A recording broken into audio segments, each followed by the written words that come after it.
রাসেল বছর খানেক হলো চাকরি পেয়েছে। চাকরি পাবার পর থেকেই তার নিজের সংসারের দায়িত্ব নিজের কাঁধে তুলে নিয়েছে।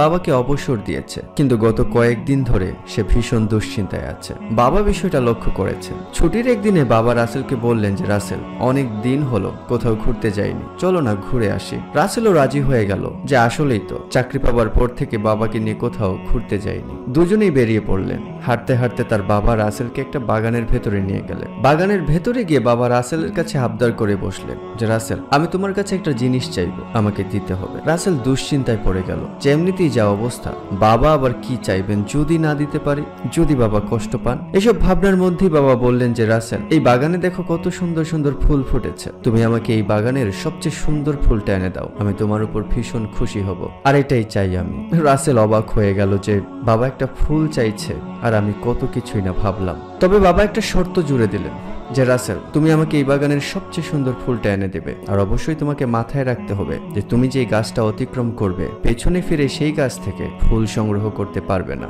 তোমাকে অবশ্যই তোমার সামনের গাছ থেকে ফুল সংগ্রহ করতে হবে। রাসেল এই বিষয়টাকে তেমন একটা গুরুত্ব দেয়নি। রাসেল বলল, ঠিক আছে বাবা, কোনো সমস্যা নেই, আমি তোমাকে এই বাগানের সবচেয়ে সুন্দর ফুলটা এনে দেব। রাসেল বাছাই করা শুরু করলো এই বাগানের সবচেয়ে সুন্দর ফুল। এভাবে বাছাই করতে করতে রাসেল হঠাৎ খেয়াল করলো যে রাসেল বাগানের শেষ সীমানায় চলে এসেছে। তার সামনে আর একটা মাত্র গাছ, এই গাছ থেকেই তাকে ফুল সংগ্রহ করতে হবে। কিন্তু অবাক করা বিষয় হচ্ছে এই গাছটা মৃত প্রায় একটা গাছ। ফুল আছে কিন্তু ঝরে পড়ে এমন অবস্থা। বাবা বলেছে সবচেয়ে সুন্দর ফুল, আমি কি সবচেয়ে অসুন্দর ফুলটা নিয়ে যাব বাবার জন্য? এসব ভাবছে রাসেল। পেছন থেকে বাবা ডাকলেন যে রাসেল, কি হয়েছে, তুমি এনেছো আমার জন্য এই বাগানের সবচেয়ে সুন্দর ফুল? রাসেল কোনো উত্তর দেয় না। বাবাই রাসেলের কাছে আসলেন। এসে দেখলেন যে রাসেলের সামনে একটা মৃত প্রায় গাছ, যে গাছের ফুলগুলো এই বাগানের সবচেয়ে অসুন্দর ফুল।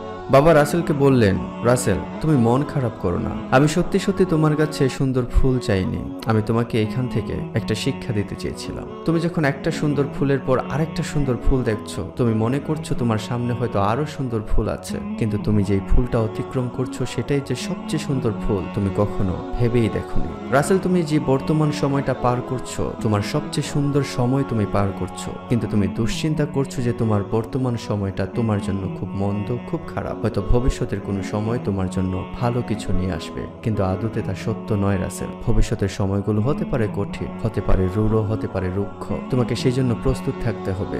বর্তমান সময়টাকে উপভোগ করো, আর তোমাকে এটা উপলব্ধি করতে হবে যে তুমি সবচেয়ে সৌভাগ্যবান যে তুমি তোমার একটা পরিবারের দায়িত্ব বহন করছো। মোরাল অফ দ্য স্টোরি হচ্ছে যে আমরা বর্তমান সময়টাকে গুরুত্ব দেই না, মনে করি বর্তমান সময়টা আমাদের জন্য মন্দ, আমাদের জন্য খারাপ, কিন্তু এই বর্তমান সময়টাই হতে পারে আমাদের জীবনের শ্রেষ্ঠ সময়।